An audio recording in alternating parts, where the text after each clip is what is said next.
I'm Jane Stout. I'm a Professor of Ecology here at Trinity College Dublin, and I'm Trinity's Vice President for Biodiversity and Climate Action. So the Flowers at Front Gate project really started before COVID. We did a survey of students, of staff, of members of the public to see whether they would support changing the way we manage these lawns at the front of Trinity. They're very iconic. They were always traditionally managed as a short cropped lawn. And we asked people what they thought about changing that management regime and allowing wildflowers to grow. So that was back before the pandemic. During the pandemic we changed the lawns from regular grass turf to a wildflower turf, and since then we've had a beautiful diversity of plants growing at the front of Trinity College here.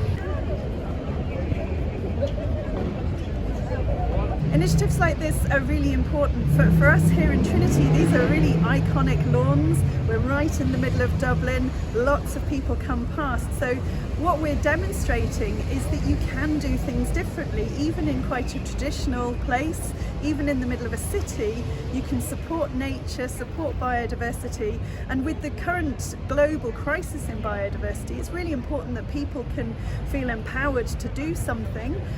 So even though we're not going to save a huge number of organisms by just doing a little bit here in the middle of the city, we're really giving people license to think about doing things differently.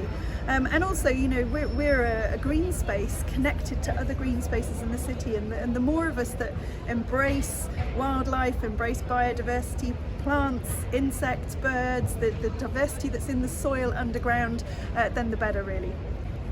The initiative has been very popular. There's been a lot of, it's stimulated debate, and I think that's important. So there are some people that don't like the way it looks, they think it looks messy, but there's an overwhelming number of people that say they think it looks fabulous. You quite often see tourists and other visitors to the universities pause and look at the wildflowers, make a comment about it. So it definitely starts the conversation. And you know, beauty is in the eye of the beholder. Some people think it looks wonderful, some people don't agree. So Trinity signed up to become a nature positive university, so that means that we're going to try hard to work for nature both on our grounds and beyond. So yes, we have recently the ornamental meadows here at Front Gate. We did a no-mow May this year, which meant we left some of our lawns uncut, and interesting plant species came up in those as a result. We have a new wildlife pond. We're embarking on more tree planting. So we've got lots of biodiversity initiatives for our campus, but also, you know, we have a lot of influence. We can educate students about the importance of biodiversity. We're doing the research in terms of biodiversity and how we can conserve it, how it's beneficial to us, how it can help in the fight against climate change. So we intend to do a lot about biodiversity.